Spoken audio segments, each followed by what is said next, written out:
Welcome back, everyone, to another episode of the Cancel for Maintenance podcast. If this is your first time joining us, we're a show that takes a behind-the-scenes look into the gritty, non-glamorous life of aircraft maintenance. Or the grimdark of aircraft the grimdark. maintenance. We share some laughs, impart some wisdom, all in hopes of giving you that split seconds relief in your day that can hopefully prevent a mishap. I am your co-host, Six. I'm MVP. And our third host, Shoreline, is silently in the back, monitoring our audio, making sure our faces stay fit for radio. So we kind of gave a slight hint of what we were going to do for today's episode. We're going to kind of show you our nerdiness, some of the geeky shit that turns around in our head. and part of it is due to a couple of games and some lore that came out in some of the nerddom, specifically Space Marine 2 and some Warhammer 40k stuff. And when all this came out, it started living rent-free in our heads, like mainly mine, because a lot of stuff started popping up, like memes, people posting, people streaming games and stuff. So we're going to take a little bit of walk into the grimdark when all things are Warhammer 40k. So, and before we jump into that, I guess, sorry it's been a while since we've got, some episodes out there. We've just been busy with normal life stuff, you know what I mean? Yes, and work killing it, then the home killing it, and by killing it I mean it's just busy, right? It's just the season of life we're in. Yes, most def, and we appreciate all of y'all for being patient with us as we deal with it. And we'll hope to get you guys on a more stable schedule, or at least hopefully we can be on a more stable schedule to get these stuff cranked out. But all things considering, we appreciate all y'all for your support and just joining us for the ride that we call Cancel for Maintenance. So going into like the Warhammer 40k universe, if you guys haven't heard of Warhammer, it's probably, you may have heard of it, and it's just been like given to you in pieces, like Space Marine 2, which is like the newer video game that's been coming out on PS5, and I think Xbox has it too. Yeah, and the board game is like 30 years old. Yes. So, yes. One of the largest things with it is you get these mini figurines, and people paint them up in the colors of their favorite faction, whether it's, loyalist, traitor factions, Xenos factions, whatever else. So I know Six is into the painting the miniature side of it. But what people do is they paint those and they put them on these big tabletops, and they're, different terrains and stuff on them, and then you roll the dice and play. Yep. So it's kind of like a mix of D&D and chess. I guess that's a good way to put it. Yeah, I think that's an accurate. Yeah. I mean, and then there's the lore side of it, right? Like the story side of it goes deep, real deep. Like, my God. What was the Horus Heresy? It was like 60 books alone. Yeah. And I think that started in the 80s, I think it was. I could be wrong. Something like that. West Hammer, freaking Major Killer, correct us, man. I think the Horus Heresy kicked off in that series kicked off in the 80s, and it just ended a couple of months ago. Just finished the last book, I think it was in July. Yeah. And then they're still kind of continuing on with the whole universe and stuff. It's still bits and pieces, but the lore goes deep, deep. So there's a lot of material for us to pick on or pick from and just really lose our minds on it. So the premise of it all, anything and everything's war. It's just bloodbaths everywhere, and there's a whole lot of factions and races that just forever fight each other for reasons upon reasons. And we joked about this some time ago about what if Aviation was like that? Like Aviation was the Warhammer 40k universe, and we started really. I mean, I guess in a way it kind of is, because they have space-faring vehicles and all that stuff. So this is true. So with that said, we're gonna give into some kind of just our wheels turning about some of the stuff that we came up with, or just thought about what would happen and what would it be like. Let's see. The first one I can talk about, or that myself and MVP can talk about, is what would the different aviation specialists occupations be if they were Warhammer 40k factions? All right, so it just popped into my head. Avionics are the Necrons. The Necron tier. The Necrons, Yeah. they're these they were living beings that once sold their souls for immortality and are now living biometal. But essentially they have like all this super advanced tech, but they think they're better than everybody else. I can believe that. I can definitely believe that.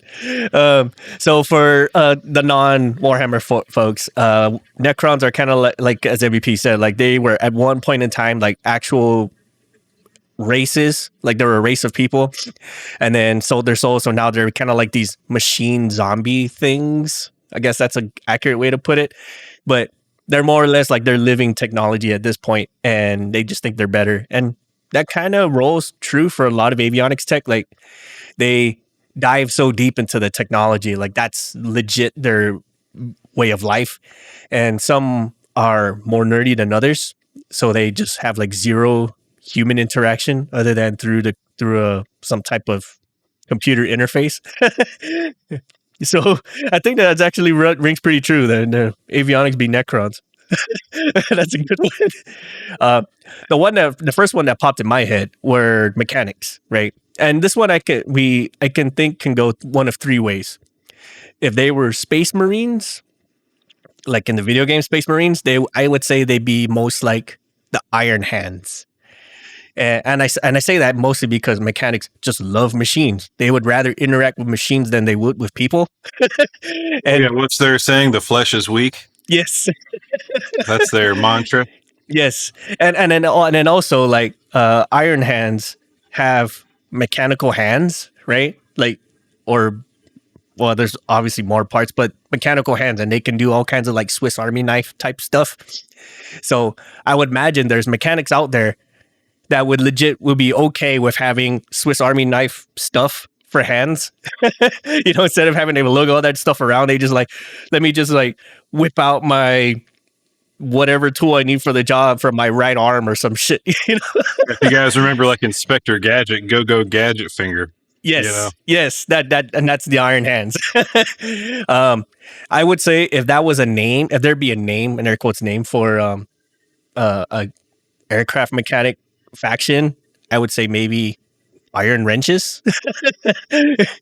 Like picture rugged grease stained armor and each Marine carrying like some kind of toolkit that's like blessed by one of their gods or whatever. Right? Yeah, and I think we'd roll more into what is actually in the Warhammer universe, which is the Adeptus Mechanicum, Mechanicum of Mars. Yes. So in the 40k universe, Mars has been essentially terraformed for umpteen thousands of years and has turned into essentially a cult that worships machines. They praise the Omnissiah, which is the machine god, and all machines have spirits, and you have to perform certain rites to make the machines work. Essentially, nothing stops production, and nothing stops progress, and this and that. There. But weirdly enough, in their culture, trying to improve upon something is also heresy. So whatever technology currently exists, there's nothing better than that, even though in humans' history, there was better than that. But because there was an AI revolution, it set us back a few thousand years. And so now nobody tries to progress beyond what's already been developed, but no new developing is made. And if you decide to use artificial intelligence, that is the ultimate heresy of the Adeptus Mechanicus. Right. And you will either be killed or, best case scenario, turned into a servitor, which means you're like half machine, half human, and you have no control over anything of your life anymore other than to serve until you die. And I feel that's sadly aviation as a whole, you know what I mean? Because like, yeah, we progress, but like once you start injecting things like artificial intelligence or something of convenience, that's when people get nuts, right? Yeah, and here's why, I'll take a clip from the Space Marine 2 game where it has one of the Adeptus Mechanicus tech priests, and he's talking to a servitor, and he says, "Servitor, why is your production rate so low?" damage. What damage? Spinal damage. How severe is it? Very. Well, go get yourself fixed. If they can't fix you, we're going to throw you into the furnace. Compliance. That's all it responds, Just, Right. it's like, what's wrong? Damage. Kind of damage. Spinal damage. Is it bad? Very. Right. And that's sadly how a lot of aviation places run, more or less. There's a lot of grim darkness to it, and sadly, there's some truth to that, right? Because some of the areas we've been to, we were more or less like tech slaves. Like production never stops, progress never stops. Everything moves because we want it to move, kind of thing. It's kind of sad, but that's how some areas be like, and hopefully that changes soon. The third route I would say that aircraft mechanics fall into are orcs. Yeah. Not like the orcs you would see in like other places like Lord of the Rings, or what's another one that has orcs? World of Warcraft, maybe. Yeah, that's it. World of Warcraft. Like, so those ones are like these bestial things that just like to break shit, right? I mean, in the Warhammer, I guess they're kind of similar though. Kind of similar, right? But these ones, like, what they believe is what happens, right? So they believe in something hard enough, it happens. And in the case of the orcs in this universe, in the Warhammer universe, like their idea of like they're mechanically inclined, like they know how to air quotes make things, but they don't make things like how you would expect people to make stuff. They just like imagine that it works, and it does. So for an example, right? Their spaceship that they have is a hollowed out rock, but they believe it's a spaceship, and therefore it can travel through space, and does. Yes. And I feel that's like how some of our engineers work, like I believe it can, so therefore it does. I'm like, right. And so they also believe the color blue is lucky. So we'd be painting all the aircraft out there blue and like, can't fall out of the sky now. We got too much luck on our side. and sadly, that's kind of sort of how we play things in a very comedic kind of way. Like Southwest would be like the most lucky airline out there. Right. or like say like how and nowadays. The fastest. Yes. Wait. So because red is fast, what was yellow? Yellow is Jeeps. Crap, I'm about to Google that right now. I can't remember yellow, but I know for sure red means fast. Blue is lucky. What? Damn. West Hammer, help us out, man. No, but anyways, Southwest would be like the top tier airline because it would be the fastest, the luckiest, and whatever the yellow means. Right. Yellow means like money. Yellow means like money, I think. All right, so they would be the best airline. That works. It's how sad it works. Wow. So I would also believe that's kind of like the area that mechanics have been to, because let's face it, man, there's some fixes out there in certain areas like where it's running on sheer luck that this thing hasn't broken yet. And some of these, you hear some of the stories like, well, I know how my plane works. I know how it goes. I've been doing this X amount of years, blasey, blasey, blasey. All kinds of excuses, right? Or all kinds of isms to deter from the fact that it's done wrong. Like slapping up a sticky note on a rock that says engine, and therefore it's an engine. Right. So that's one of those. Let's see. Another question that was pondering through my mind that I will share with you is, what if pilots were a faction in 40k? I would say they would probably be like it would be the psychic kind. What are they? Are they the wayfinders, whatever, that traverse the warp? Yeah. They can see the Emperor's light. You know what though? I actually might think of them those ones as like air traffic controllers, just because they know where everything's at, or they have an idea of where stuff is at. I would say probably like let's see, pilots. I'm leaning towards like say like the Blood Angels just because they're known for flying, or jump packs. I mean, maybe the Raven Guard, but I would say mostly Blood Angels just because like that's like their stick. They like jumping in. Oh no, the White Scars. I would say the White Scars. White Scars, yeah, the White Scars. Because they like to go fast. That's the one I would lean to. Because they like to go fast. And you ask anyone fast all the time, right? And you ask anyone who's a pilot, why you like to do it? Because I like the rush. Well, that's kind of in line with what the White Scars do.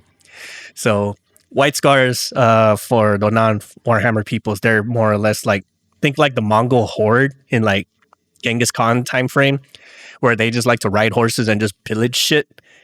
And they do it for the rush of running, going fast and pillaging stuff. That's more or less what a pilot does. They like to go fast and just disobey all the rules for the lack of the rush, Let's see. And then I kind of talked about the air traffic controllers with the wayfinders and stuff. So that's kind of my stick, I would think. Like they would use, if I were to picture air traffic controllers in Warhammer, they would be the wayfinders or some type of psyker where they can use their psychic abilities to kind of guide shit, or at least know where things are at. Let's see. Here's a question, MVP. Would flight attendants use chainswords to enforce luggage size carry on luggage, or would they use like the plasma pistols? I'm thinking plasma pistols. I'm thinking both, but I think more so along the lines of chainswords, just because, just the idea of hearing a chainsword, like a chainsaw for a sword rev, that'll probably like put some compliance into people. Or maybe they'd use stolen Necron weaponry, and that will basically de-atomize the unruly passenger, cell by cell, till they no longer exist. And when I say it's like, oh, they just vaporize into dust, no, they are like written out of history. That's how they're broken down at the cellular level. Right. Like they never existed. Right. It's like, how dare you bring oversized luggage on board? No. Smoking is not allowed. Smoking is heresy. Let's see. Baggage handlers. How about baggage handlers? Would you say their vehicles, the stuff to bring the bags, would they be like tanks? Or would they be like some kind of luggage demon thing? You know what I mean? Like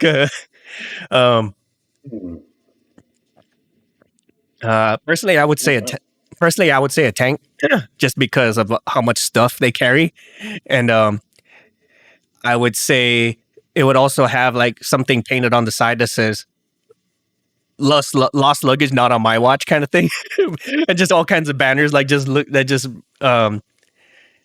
resemble like carry-on bag or like check bags and shit. So going back to the Mechanicus part, like we mentioned that they perform rites to make things work. What do you think the top 3 rites would an aircraft mechanic use on their day-to-day job? I'm thinking, well, we already spoke about apologies, and beyond that would be like the rite of deferral. You mentioned earlier. The right of deferral. Like, have you invoked the right of deferral? Like, yes, like 3 times. Oh, sounds like heresy to me, friend.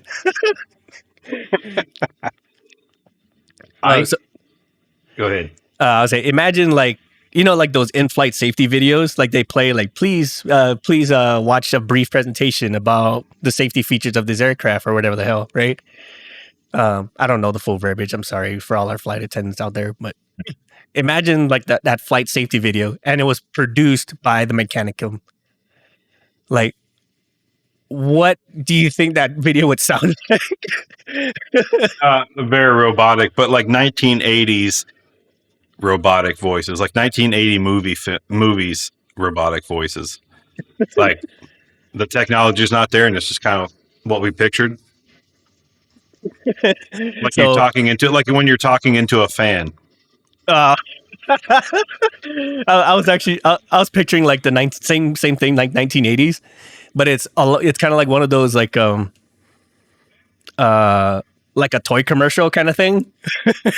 You know, like the say like the features. It would say safety harnesses that double as exoskeletons, you know, or oxygen masks that are that have like skull shapes on it. Oh yeah. You know, like the servo skulls or like the recorder skulls. They're just monitoring you and feeding. They're like roving cameras to monitor progress to make sure that you're doing what you're supposed to be doing and not committing acts of heresy. yes, and also the safety feature will come with some kind of ritual, like a rite, if your seatbelt malfunctions. In case of emergency, you perform the rite of emergency and see your way out, or some shit. Oh God! I was thinking, you know, we talk about the heresy and calling the helpline, right? Yeah. Says, I don't know, it sounds like heresy to me, and heresy is not my department. I'm gonna have to transfer you, and then they transfer you over to like whatever would be inquisitorial services, which are basically police that, you know, have no authority over them, and they can claim heresy and whatever, and then all they do is heresy office, please hold, as they press the exterminatus button. Yeah. And basically orbitally bomb your entire planet into nothing. So here's another one I would think, like with the pilots, or say like you have like an in-flight fault, right? Would it be considered heresy if to tell them to turn it on and turn it off again? I think you would have to. It'd be the right of reboot. The right of reboot. Have you tried turning it off and on again? Have you tried the right of reboot? Or would it be considered like heresy? You know what I mean? Because like some machines, they don't know how to turn it back on, so they just leave them on until they die. You know? So it's only heresy if it doesn't come back on. So it's a crapshoot. You know, try the right of reboot, but if it works, well, you are in the Emperor's light. But if it doesn't, straight to jail. Straight to jail, all the way to jail. All the way to jail. All the way to jail. The Inquisitors just show up and haul you off like, nah. I think lead mechanics would be Eversors. So there's different assassin houses in the Warhammer universe, and one of the most, they all have their own specialties, but Eversors are like, they're essentially criminally insane people taken from prison and pumped full of so many drugs that they become one-man apocalypses. Mm-hmm. And they're dropped into the most dire of situations to turn the tide of that situation in favor of, you know, the Imperium. And so I think when there's an aircraft out there and nobody's been able to fix it for 3 days, they call in the senior mechanic and or the Eversor and come in to fix things. But here's the thing with the Eversor. They have so many drugs inside of them and all that, and when they're not on mission, they're unstable and can't be trusted. So they have to basically put them in stasis hibernation, and they only wake up about 2 minutes before their drop pod hits the ground, and they're right back into battle. So it's kind of that way with that senior mechanic who can fix anything. Their whole life is nothing but fixing other people's errors. Right. But instead of drugs, it's like caffeine and like Monster energy drinks. Nicotine, yeah. It's caffeine and nicotine. What they're pumped full of, right? And then here's the thing, right, with the Eversors, if they ever get killed, there's nothing to stabilize the amount of concoction of drugs inside them, so they just explode and have a blast radius of like a mile. So, you know, but on the other side with the senior mechanic, if they don't get the nicotine and caffeine, they explode. So it's like the drugs on this side of it keep them the wheels on. No drugs makes it all fall apart. I mean, it's true though. Like imagine a senior mechanic without like a day without caffeine and or nicotine. Just picture that for a second. Just like how many desks would flip. You know, he'd be on a freaking warpath, you know, just like picking fights with people for no reason. And then just give him like will end you. Just give him like a bang energy drink. Here you go, man. Yeah, give them open the bang energy and have a lit cigarette and dump the ashes from the cigarette into the drink and let them go. Right, just get 2 for 1 in one shot. That's right. You know, that'd be a great ass idea, man, to actually make patches that kind of resemble stuff like that. And if any artists out there, please, and if you specialize in Warhammer stuff, please hit us up because that'd be totally cool. Let's see. It really would be. That'd be totally dope. I think I asked you this offhand, but I'll ask you here. Like, what would happen if, like, the sacred, like the incense to do all these rites of rituals for it to get the aircraft and whatnot started up? What would happen? What would you think would happen if they accidentally set off the fire suppression system? Would that be considered heresy? Or would that be a side? It might be a side effect. Well, pretty much anything's heresy in the grimdark. So yeah, it'd probably be heresy. It'd probably be like a sign from the Omnissiah, like your safety features are not being fully kept up with.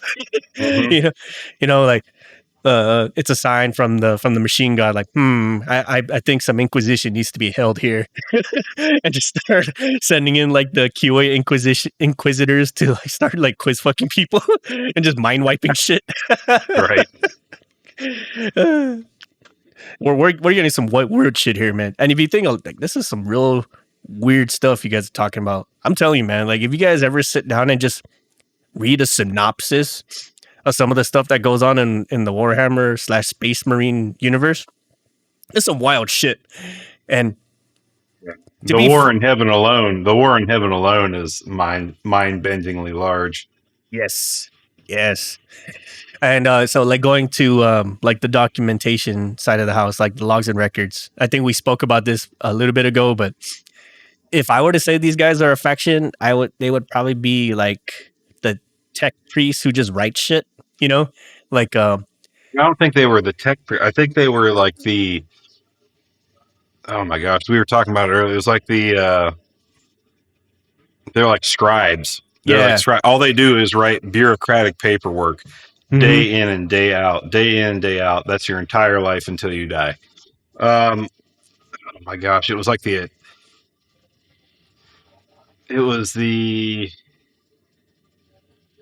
Adeptus, like that, not the Administratum, right? Like no, it was the Administratum. That's exactly what it is. You're right. Okay. Yeah. Gotcha. So Administratum is kind of like the bureaucrats of things, like the politicians. Like, despite all this grimdark, warlike stuff going on, we still have politicians who all they give a shit about is just politicking. Funny, huh? But the High Lords of Terra. Yep. That's like how even in the clear and distant future, some shit doesn't change. What were we talking about? Maintenance control, what they would be? Maintenance control would be like the Archmagos or Archmagos. Archmagos, the Mechanicum. Yeah. And I believe it because like you would have like your layer of priests and all that, and then you have the Archmagos who are just like in charge of everything. Like it's like the Pope in the Catholic religion. Yes. Kind of like nobody over them other than God themselves, Yes. Or in this case, the Omnissiah, which is the same thing as the God Emperor, but also powered by the Void Dragon that the God Emperor buried under Mars. Something like that. Yeah. But I believe it though, because like if anyone's ever been in maintenance control, like actually worked in maintenance control, there's a lot of shit you deal with. And for the most part, you drive a whole lot of stuff. Like people, if you don't speak, no one does shit. You know what I mean? We can argue this back and forth as to like, well, everyone's self-driven and people know what to do. It's like, sure, they know what to do once they know in what order things happen. They know it needs to happen in their department, but they don't know how that fits into the other department. Right, in the grand scheme of things, right? Like they don't know why or when or how much time certain things need to happen. They just know it has to get done, which for the average Joe mechanic, flashing back to real life for a second, the average Joe mechanic only knows what their job is and they only know that it's supposed to take XYZ long. But then here you have like some kind of maintenance control, production control, whatever it is called in your organization. Like these guys make it all happen. They tell you when, how long, and if it's okay to defer it or not. And if these guys didn't exist, you just have chaos everywhere. You know what I mean? Just like people want vying for control of to what needs to happen first, which was one of the cases of one of these organizations we were in. Like when maintenance control didn't exist and we just kind of left it up to the different departments, it was like full-fledged chaos. People are just fighting for control of the aircraft to see who gets to do whatever their priorities first. Like, so their right is the right of priorities. Right of priorities, which can also be a bad thing because then you'll have terrible controllers, terrible archmagoses who think everything's a priority, right? They'll invoke right of priorities for everything. Like, wait a minute. Heretics. Wait a minute. How is everything a priority? You know, you get priorities 1A through 1Z. Like, wait a minute, what? Right. And if we can't put 2, that lessens the severity of how fast it needs to get done. Sure, but 1Z also doesn't sound great, you know? Right. It's kind of like splitting pie. Like at some point, no one cares after like the 100th digit. I'm sorry. I mean, for all the mathematicians out there, I'm grateful that you guys can split it into 1 million pieces or 1 million digits, but at some point it's going to move on to 3.15. I'm sorry. You know, I don't really think we really need to know how deep it goes. So let's see.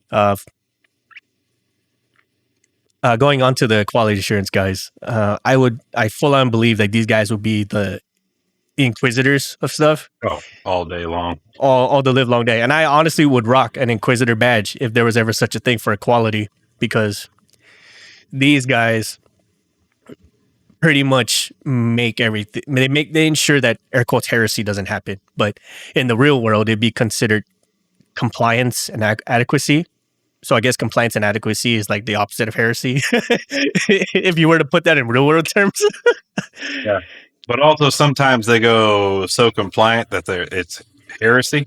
Yes, right. Too much compliance is heresy. Too much compliance is heresy.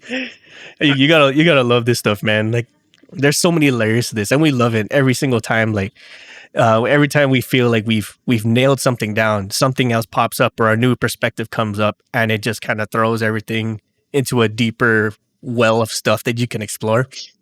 And honestly, I think that's how aviation is. Like, you feel like you've got it nailed down, but then some other perspective comes in or a new data point comes in and it just opens a whole new well of stuff, right? Like right now it's AI. AI, not so much as automating a lot of stuff, but more so like it's able to collect more in such a short period of time that you're almost able to predict the future for certain things. I mean, there's like feelings, like these gut feelings that you know it's going to happen, but when you actually can prove it with math, it puts things into a different perspective. You know what I mean? Yeah. So, Aviation Astartes. That's more or less what we've been doing here is Aviation Astartes. Aeronautical Astartes. Hell yeah. This is definitely a topic we can explore till days on end, because there's just so much lore behind the Warhammer universe, and there's just so much stuff in the aviation world in real life that we can just nitpick all these little things as to what can mean, who can do what, and all sorts of stuff. Like, shoot, like we just like named off a bunch of questions off the top of our head throughout this whole 30+ minute interval. Right? And if you guys haven't played the Space Marine video games or played Warhammer, it's definitely a good stuff to get into, even if it's just the books. If you're into like Lord of the Rings or whatnot, this is definitely something that you would immediately fall into just because of how expansive the universe is. This, Halo, I mean, Lord of the Rings, even World of Warcraft, all this kind of stuff. If you're into that kind of stuff, you're going to super enjoy.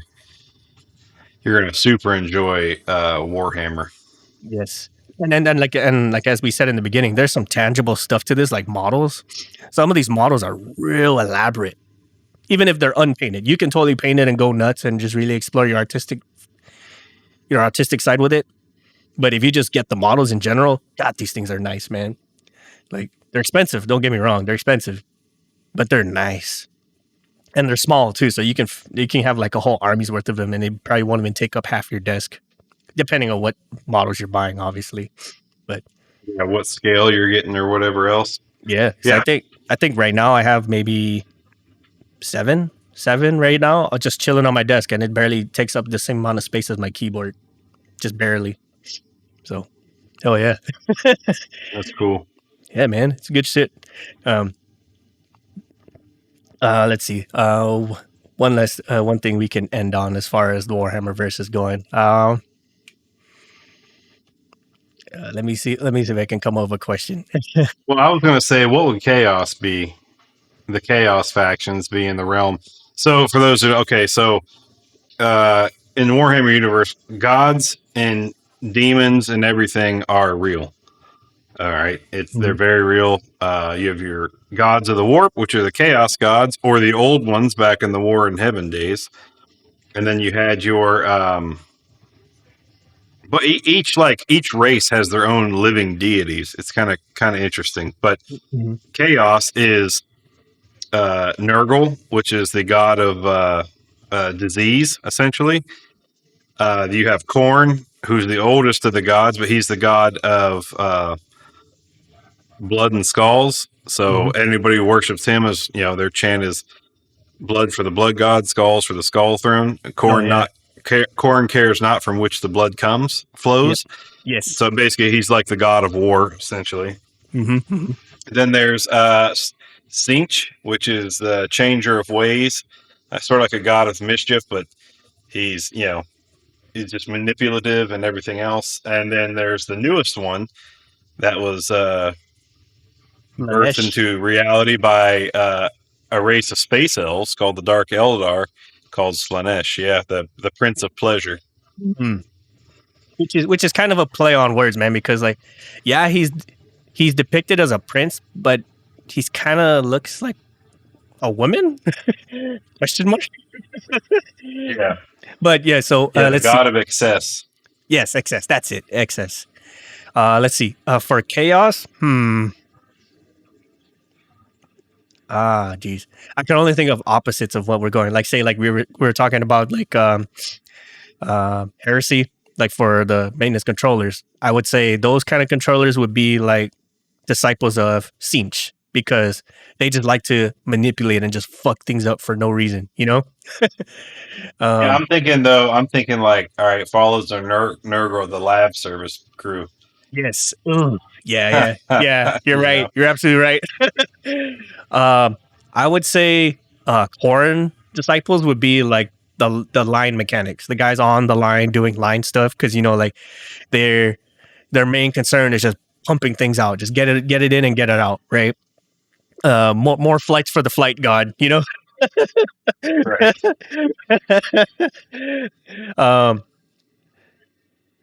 And see, like for Slaanesh or like the excess, I would say it would probably be like the business class goers, not the flight attendants in business class, but the people who fly business class, because you gotta admit there's some over the top luxury in some of these business class. Business and first class, yeah. Yeah, I'd say like there's like some of the luxuries in some of these flights are just over the top. Like, here, let me just get you a fully reclinable bed for a seat, or let me serve you $500 fucking bottles of wine or something like that. I think I can't remember what airlines does it, but it's like expensive, and you're blowing an easy $10K just to fly whatever distance in that plane, and it's just over. I would say, or like the people who fly private jets. Yeah. Fly passengers, but charter the private jet. Right. That it's just like over the top shit. Let's see. For who did we cover them all? Let's see. No, we did cover. Yeah, we did cover them all. Got them all. Yeah. Kind of got them all. Yeah. But there, you also have like these factions who kind of like just worship all of them all together and just kind of don't have a real alignment, I was gonna say Tzeentch is your dirtbag mechanics. Yeah. Yes. Look, it's not as bad as it seems. It really could be this. I could have done that over there, but I chose to do this instead. Trying to make what reality is not seem so bad. Yep. Right. They just kind of like they cause mischief for the sake of it because it makes them feel better, I guess. Right. Yeah. Yeah. And then going back to the corn ones, right? You get like kind of like the angry elite mechanics who just they don't have their coffee and nicotine, they just throw shit. I would say no, corn is customer service. Yes. Just angry as shit. I'm almost certain their whole thing is fuck everybody all the time. You know what I mean? Like, yeah. Sorry, we can't do anything for you. Sorry, we don't have that. Sorry, we can't comp you for this.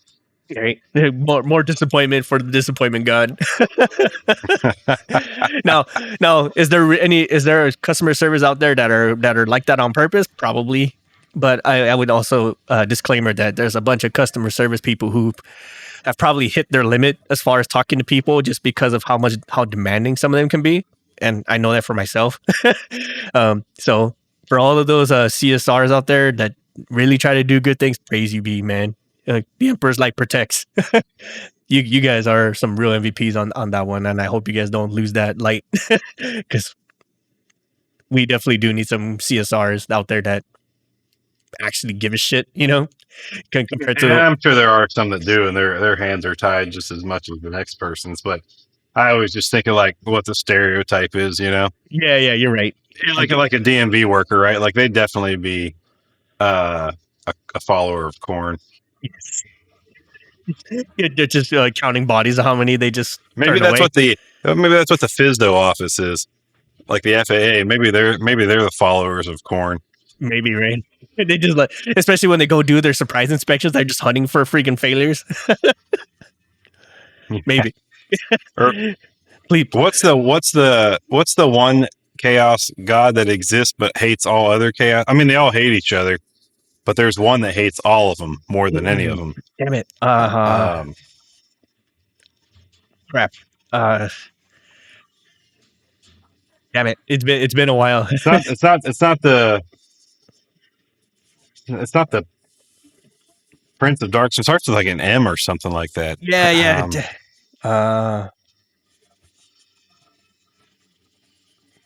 Yeah, we'll look it up and put it in the show notes or add it to another episode. It's Malice. Yeah, Malice. Jesus, it's. I think that's just going to be your run of the mill maintainer. Malice, hell yeah. Yeah, followers of Malice. Yeah, I can believe it. Just have contempt for literally everything. Yeah, hate everyone and everybody. Right. I think that's actually a good alignment right there, man. And to be fair for all our mechanics out there, the hate and discontent definitely stems from just being undervalued, I would say, or just invisible, right? Because we're kind of like the magic behind the orc stuff. Like no one knows how or why it works. We just know it does, and we're just kind of that bit of magic that makes it happen, right? So we paint the aircraft blue or repaint the aircraft red or whatever the case may be because everyone believes that's just how things work, and we're just that force behind it that makes it happen. So, some more real life grimdark stuff for everybody. Well, I definitely had a fun time with this episode, man, and it helps to like just really explore some of the nerd shit that just turns wheels in our heads. Yeah. We do comparisons to stuff all the time, or people in general. I think we make comparisons to what it is to our own situation. So this is stuff that Six and I talk about, and we thought we'd share with you guys because it's kind of funny. At least to us, it is. It's freaking hilarious. And for those who don't get the joke, please by all means hit us up. We can spool you up real good on some of this stuff. Yeah, we'll literally just shoot you YouTube links to like people who go way further into it than we do. Oh yes, and it's a blast though. And it's great. It's freaking awesome. We love it, man. Especially like the powers that be that originated a bunch of the stuff. I don't know where they found it or how they came up with it, but we're all about it, man. Well, there you have it, everybody. Aviation Astartes and aviation in general in the Warhammer 40k universe. We hope you guys enjoyed like this little exploration of some of our thoughts and some of these what if scenarios. And any final parting words from the God Emperor himself, MVP? Don't commit heresy. Stay away from heresy. Heresy bad. The Emperor's light protects. Right. Okay. But hey, let us know what you guys think. What sort of stuff do you guys ever heard of Warhammer? Do you play Warhammer? Do you guys align with some of the stuff that we said, or is there some of the stuff that you would argue that we've missed in the Warhammer verse? Hey, let us know in the comments, social medias, or email, whichever way is the easiest way to get a hold of us. The absolute best way to have conversation like this and just kind of droll on about nerd lore and all things aviation is through our Discord channel and Patreon. We share all sorts of stuff like this, have deep conversations and nerdy ones like this. So by all means, hit us up in that fashion. Well, thanks again, everyone, for tuning in. Thanks for joining us in this little foray into an alternate universe. Remember to don't commit heresy. And if you enjoyed this episode, don't forget to subscribe and share along with all your friends. And keep them all flying. On that note, hey, thanks you all for listening. We'll see you on the next one. Bye, everybody. We would like to take this time to thank our patrons for supporting our show and allowing us to make episodes, maintain our gear, and create merch for all of our listeners. With special thanks to Erica Lamont, Chris Hawkins, Eric Shaw, Dan Schubert, Ryan Frushauer, Kyle Keir, Mike Sherwood, Caleb Stockhill, and Jennifer Brofer. Thank you all so much for your support and patronage. If you like our show, please support us on Patreon. You'll receive awesome perks like access to our private Discord, discounts and early access to our merch, first glimpse of our comics and other projects, and so much more. You can further support us and show off your prowess as an aircraft specialist by visiting our shop at cancelformaintenance.com. If you like classy or rugged watches, visit our affiliate Rockwell Time at rockwelltime.com. Use the code CX4MX to save 10% off your total order. If you have suggestions for the show or you'd like to be a guest on the show, send us a line on our contact us section at cancelformaintenance.com and we'll do what we can to get both your ideas and yourself on the show. Please support us on social media like Facebook at Cancel for Maintenance, Instagram at CANX for Maintenance Podcast, or Twitter at CXMX Podcast. Please check out our new comic series on the Tapas app. Like, share, subscribe, and comment on our comics. Let us know what you think. Thank you all so much for your support and listenership, and we will catch you all next time.